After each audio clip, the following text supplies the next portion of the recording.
안녕하십니까. 암호화폐 정보를 전달해드리는 닥터 비트맨입니다. 네, 최근 들어서 암호화폐 가격이 살짝 다시 반등을 보이면서 이런저런 내용들이 나오고 있습니다. 네, 그레이스케일의 전분기 8,500만 달러를 유치 84%가 기관 투자자다라는 내용이 나왔습니다. 네, 암호화폐 미디어 더 블록에 따르게 되면 글로벌 암호화폐 투자 펀드 그레이스케일의 사업 개발 총괄인 레이안의 샤리프 아스카리가 인터뷰를 통해서 지난 2분기 총 8,500만 달러 규모의 투자를 유치를 했고 그중 84%가 기관 투자자다 밝혔습니다. 네, 이와 관련해 그는 올해 암호화폐 사업이 지속적인 성장세에 있다며 많은 사람들이 기관 투자자가 언제쯤 움직이기 시작할 것인지에 물어보았지만 기관 투자자들은 지속적으로 투자해오고 있다 이렇게 설명을 했습니다. 네, 많은 분들이 기관 투자자 하면은 좀 많이 관심을 가지시는 편인데요. 현재 미국뿐만 아니라 아시아의 기관 투자자들 또한 암호화폐 시장에 굉장히 많은 관심을 가지고 있다는 것은 여러분들도 아실 겁니다. 특히 전통적인 금융그룹에 있던 기관 투자자들이 슬슬 눈을 돌리는 모양새이지만 아직까지 암호화폐 규제가 명확히 잡히지 않았기 때문에 네, 지금 정확히 본인의 자금을 굳이 위험성 리스크가 있는 암호화폐 시장에 넣어야겠다 이렇게 섣부른 판단을 하지 못하는 상태인 것이죠. 네, 이렇게 좀 규제가 명확하게 잡히고 나면은 지금 눈만 보고 있는 이런 기관 투자자들의 자금도 들어와서 암호화폐 유동성이 확보가 되고 네, 볼륨이 상승해서 가격 상승으로 이끌게 되지 않을까 네, 개인적으로 생각이 들게 됩니다. 네, 바네크 전략 총괄인 비트코인의 투자자 포트폴리오 구성이 큰 상승 요인이다 언급을 했습니다. 네, 암호화폐 전문 미디어 AMB 크립토의 9일 보도에 따르게 되면 가버 버박스 바네크 디지털 자산 전략 총괄이 블로그를 통해서 비트코인은 2019년 가장 빠르게 성장하는 자산일 것이라고 내다봤습니다. 네, 이와 관련해 그는 비트코인은 일종의 디지털 골드라며 S&P 500 주식 및 석유 등과 같은 전통 자산의 성능을 능가하는 자산이다. 상대적으로 큰 변동성은 일부 투자자가 투자를 꺼리는 요소지만 개인 투자자들이 투자 포트폴리오를 구성할 만한 메리트를 갖고 있다.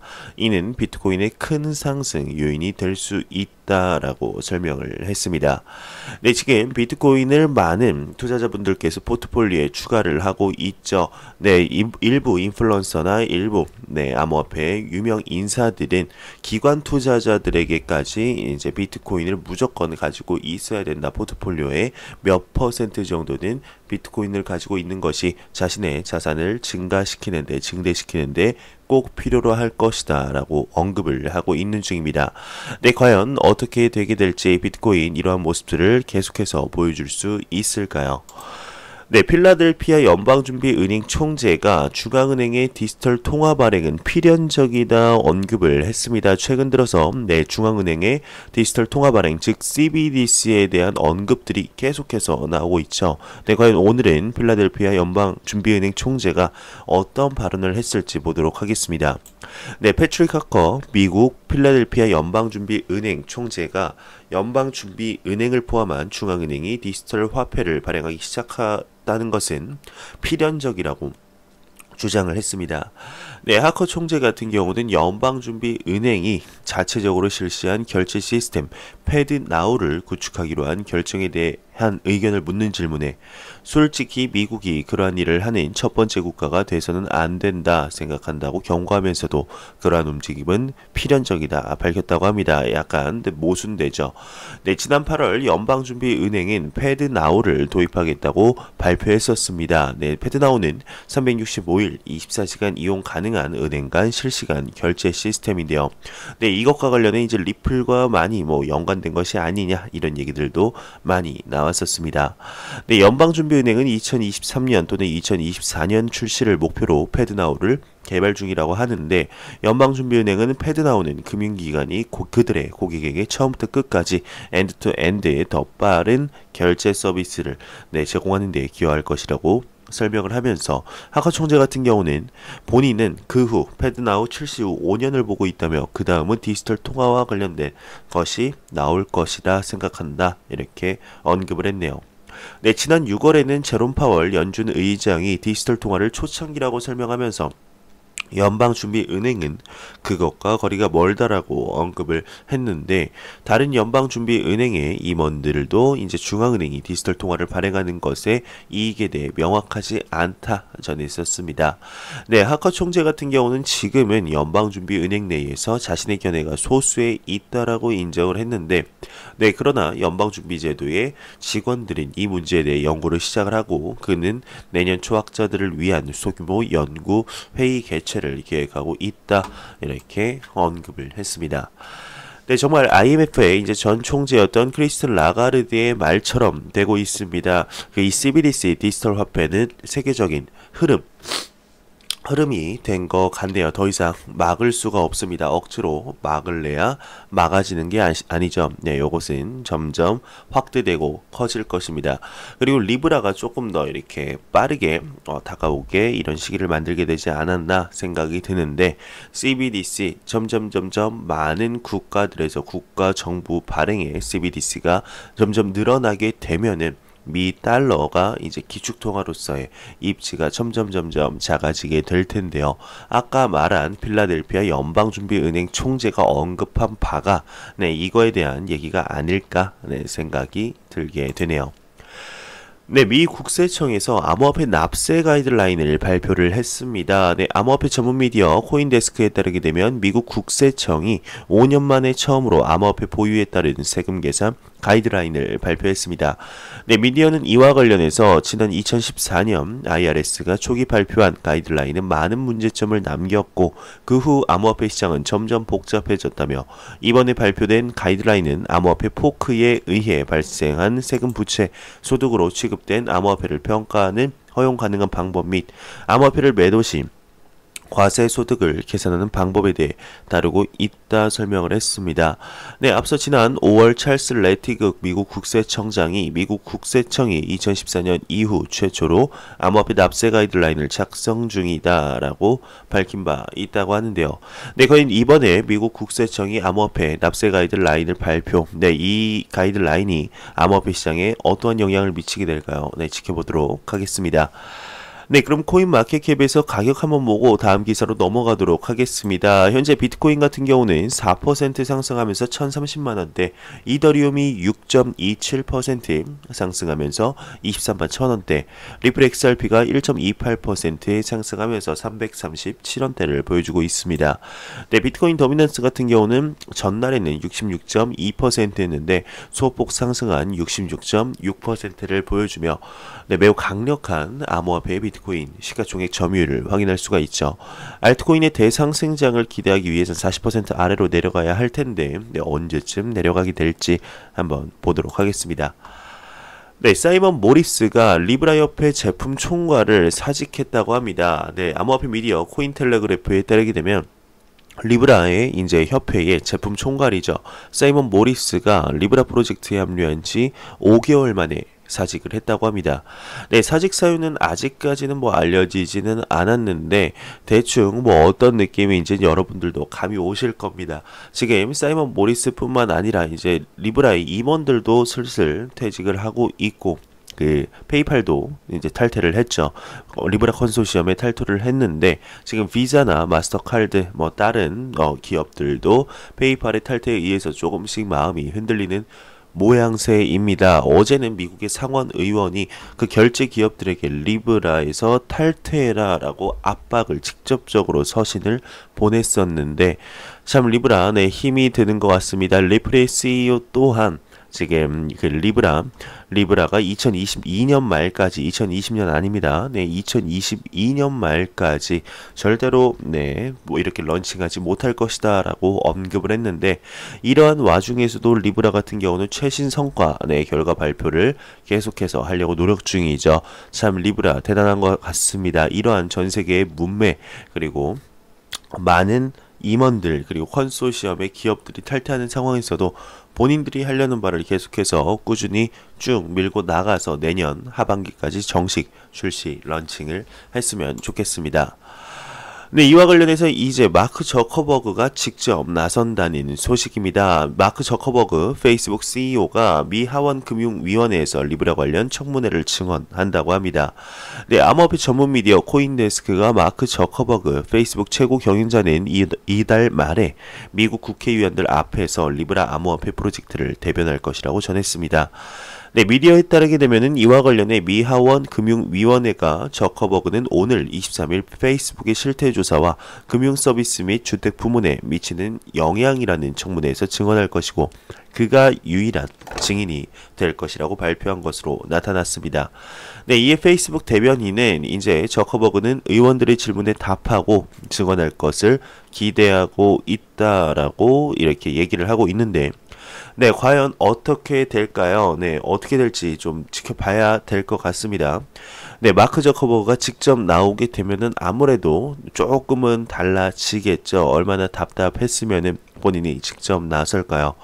네, 리브라 참 많이 힘든 시기를 겪고 있는 중입니다. 네, 과연 내년에 정식적으로 런칭이 될지 안 될지 지금 이런 선물 시장도 나왔다고 하죠.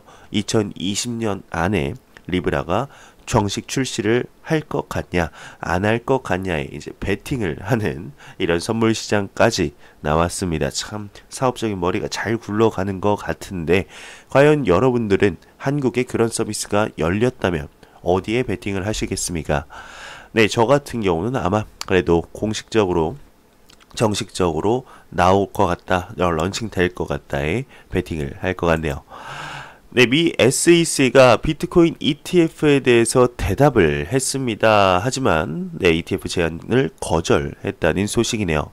네, 암호화폐 전문 미디어 코인데스크에 따르게 되면은 미국 증권거래위원회 SEC가 암호화폐 전문 투자기관 비트와이즈의 최신 비트코인 ETF 제안을 거절했다고 합니다. 네, 이와 관련해 SEC는 비트와이즈의 자산관리가 뉴욕 증권거래소에 아르카와 합동으로 제출한 ETF 거래 계획이 시장 조종이나 기타 불법 활동을 방지하기 위한 합법적 요구에 부합하지 않는다 밝혔는데요.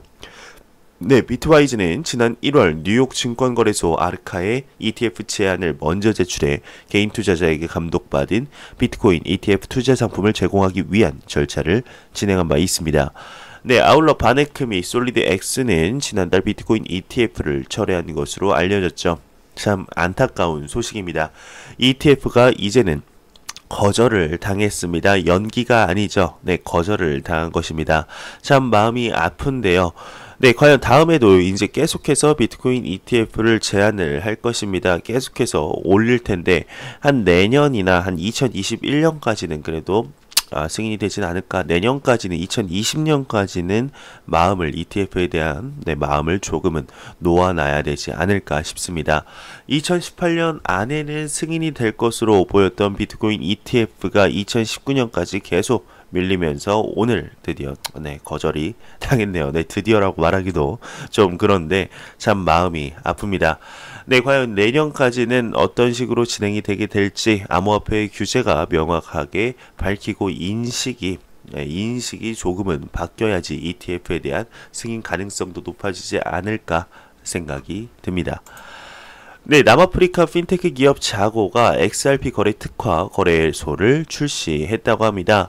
네, XRP 유동성을 제고한다는 소식인데요. 네, 남아프리카의 XRP의 유동성을 공급하기 위해 이에 특화된 거래소와 XRP 게이트웨이를 출시했다며 해당 거래소는 XRP 거래 및 이체를 전문적으로 지원하고 리플렛 시스템을 그대로 적용한 것으로 알려졌습니다. 네, 암호화폐 분석가는 새로운 알트코인의 주기가 진행 중이다. 리플을 주목해야 된다. 이더리움도 같이 주목하면 좋다라고 언급을 했는데요. 네, 암호화폐 분석가 니콜라스 머튼은 새로운 알트코인 주기가 진행 중이라고 생각한다 언급을 했습니다. 네, 머튼은 강력한 실용 사례 채택이 있는 알트코인은 비트코인의 시장 점유율을 서서히 잠식하기 시작했다라고 언급을 했는데 그는 이를 이더리움과 리플 XRP 두 개의 코인이라고 지적을 했습니다. 네, 머튼은 자신이 틀릴 수 있다고 경고하면서 보험을 들어놓는 거죠. 네, 악명 높은 암호화폐 세계에서 무슨 일이든 일어날 수 있다 언급을 하면서 보험을 쫙 깔아놓는 이런 머튼을 볼 수가 있는데 네, 리플 XRP는 폭발적으로 발전할 가능성이 있는 반면 이더리움은 성장하는 분권형 금융운동에 힘을 실어주는 주요 플랫폼으로 명성을 쌓고 있다 언급을 했습니다.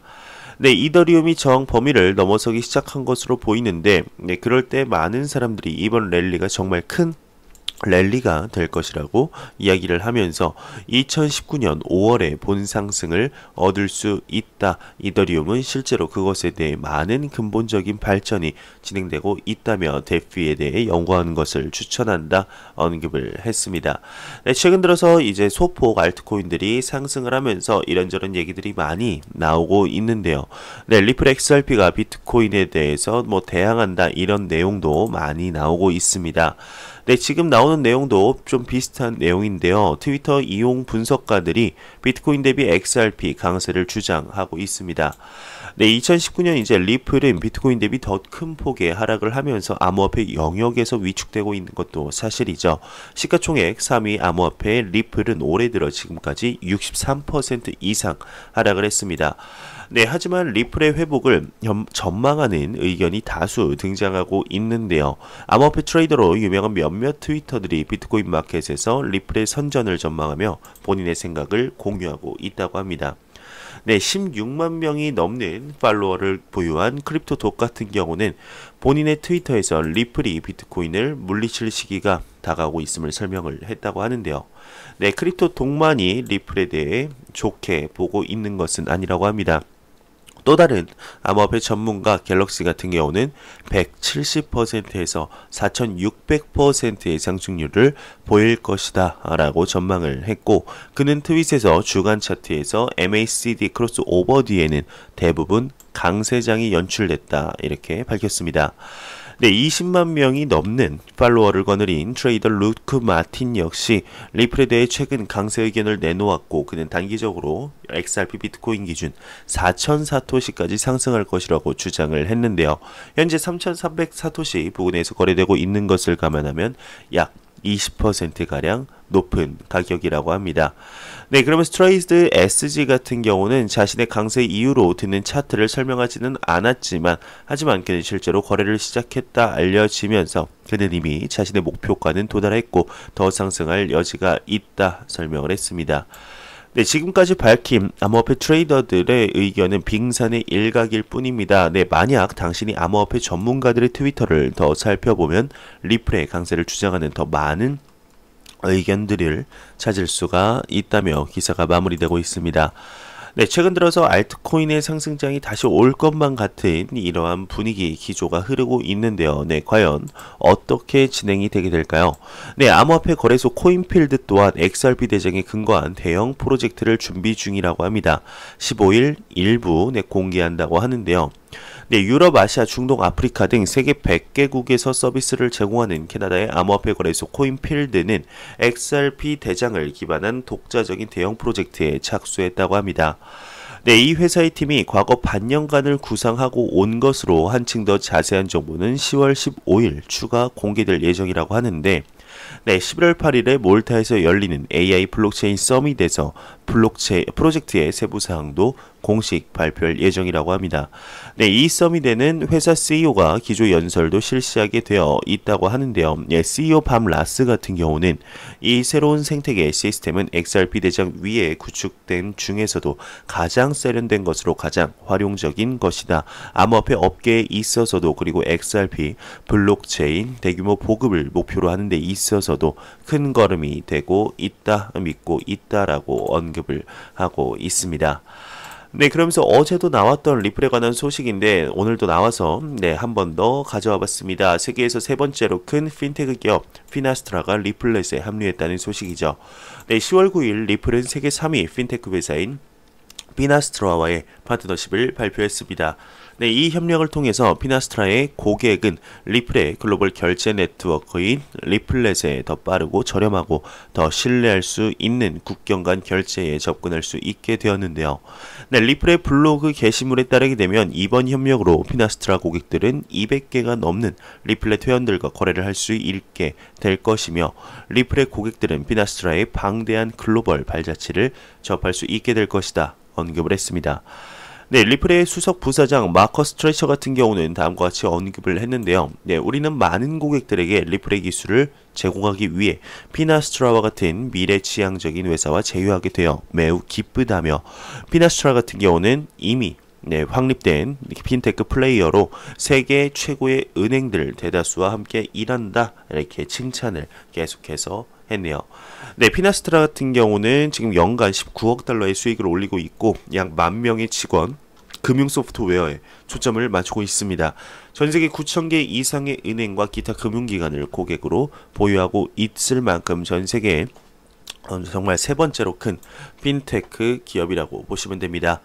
네, 이렇게 리플에 관한 소식은 날이 갈수록 계속해서 좋은 소식들만 나오고 있고, 이 좋은 소식들이 하나하나 차곡차곡 쌓일수록 리플사 또한 확장되며 더욱더 커지고 인프라 또한 더욱더 견고해지는 것을 확인할 수가 있습니다. 과연 어떤 식으로 진행이 되게 될지 지금 가격만 보면 참 마음이 아픈 상황이긴 하지만, 리플사의 사업은 확실하게 한 걸음 한 걸음, 솔직히 한 걸음이 아니죠, 두 걸음 세 걸음씩 진전이 있다는 거 여러분들도 아시고 계시면 좋겠습니다. 네, 블록체인 스트리밍 업체 유나우가 SEC 승인 취득 후 영업이익이 점진적으로 승인하고 있다고 합니다. 상승하고 있다고 합니다. 네, 암호화폐 전문 미디어 코인데스크에 따르게 되면 지난 수요일 SEC가 발표한 최근 보고서에서 블록체인 스트리밍 업체 유나우가 지난 7월 유틸리티 토큰 출시 이후 영업이익이 꾸준히 증가하고 있는 것으로 나타났다고 하는데요. 앞서 지난 7월 미국 증권거래위원회가 블록체인 스타트업 유나우 레그 A 플러스 조항을 통한 합법적 토큰 판매를 승인했다 밝힌 바가 있다고 합니다. 네, 오미세고와 유니버설 프로토콜 얼라이언스의 합류, 하이드로 랩스와 파트너십을 맺었다는 소식인데요. 네, 오미세고는 블록체인 및 암호화폐 중심의 기업의 연합인 유니버설 프로토콜 얼라이언스의 회원이 되었다고 합니다. 네, 보도자료에 따르게 되면 오미세고는 유니버설 프로토콜 플랫폼 UPT 유틸리티 토큰을 결제 처리 기술에 통합할 것이라고 밝혔다고 하네요. 네, 폴로닉스가 이제 6종의 암호화폐를 상장, 폐지한다고 합니다. 여기서 아는, 스팀 하나 있네요. 네, 6개 있는데, PASC, 스팀, NAV, 게임, 그리고 LBC, CLAM을 상장 폐지할 예정이라고 합니다. 여기서 스팀 말고는 다른 코인들은 이름도 들어본 적도 없습니다. 네, 후오비 인수상장사 펜트로닉스가 후오비 테크놀로지스로 사명을 변경한다고 합니다. 네, 공식 홈페이지를 통해서 사명을 후오비 테크놀로지 홀딩스라고 변경했다고 하는데, 이와 관련해서 후오비 테크놀로지는 이사 한 명을 선정해 사명 변경과 관련된 모든 업무를 일임한다 전했습니다. 네, 앞서 중국계 암호화폐 거래소 후오비 같은 경우는 홍콩 증시 백도어 리스팅을 위해 지난 8월 후오비 그룹의 CEO 리링과 피션 캐피탈의 회장 텅롱송은 펜트로닉스 홀딩스의 지분 73.73%, 6.8%를 인수를 했고, 후오비 그룹은 펜트로닉스 홀딩스의 최대 주주가 되었다고 하네요. 네, 암호화폐 미디어 오데일리에 따르게 되면 글로벌 2대 채굴기 제조업체 카니안 크리에이티브가 아발론 마이너 A11 시리즈를 출시했다고 합니다. 네, 이 스펙이 참 좋다고 합니다. 네, 다음 소식입니다. 비트코인닷컴이 캐나다 갬블링 업체 브라비오와 파트너십을 체결했다고 하는데, 이를 통해서 비트코인닷컴은 비트코인 캐시 기반 갬블링 플랫폼을 구축할 계획이라고 하네요. 네, 미 증시가 강보합 마감을 했습니다. 미국 증시 다우존스가 0.7% 상승 마감을 했고, 나스닥 종합지수도 1.02% 상승하며 거래를 마쳤습니다. 네, 미 증시 블록체인 테마주는 혼조세를 나타냈다고 하네요. 네, 제가 준비해온 소식은 여기까지입니다. 네, 마지막으로 코인마켓캡에서 가격 한번 보고 마무리하도록 하겠습니다. 네, 리플 XRP 기준 337원인데 F5번 누르면 항상 가격이 하락했었는데요. 과연 오늘은 어떨까요? F5번 눌러보도록 하겠습니다. 네, 336.96원입니다. 참 안타까운 상황이지만, 이러한 소폭 상승이 정말 대상승적으로 가는 발판이 되기를 바라봅니다. 네, 영상 도움이 되셨다면 구독과 좋아요 그리고 광고 한 편만 처음부터 끝까지 시청해 주시기 바랍니다. 이 채널은 오직 광고 수익으로 운영이 되게 됩니다. 항상 영상 시청해 주시는 시청자분들, 구독자분들 너무나 감사합니다. 요즘 일교차가 너무 심합니다. 지금 저도 영상을 제작을 하면서 기침 한 두세 번 정도 한 것 같은데 네, 듣기 좀 불편하시다면 정말 죄송하고 여러분들도 항상 감기 조심하시길 바랍니다. 이 일교차를 지금 어떻게 대응을 해야 될지 참 답답하기만 한데 항상 조심 또 조심, 몸 건강이 최고다라는 생각으로 관리해 주시기 바랍니다. 네, 저는 다음 영상으로 찾아뵐게요. 감사합니다.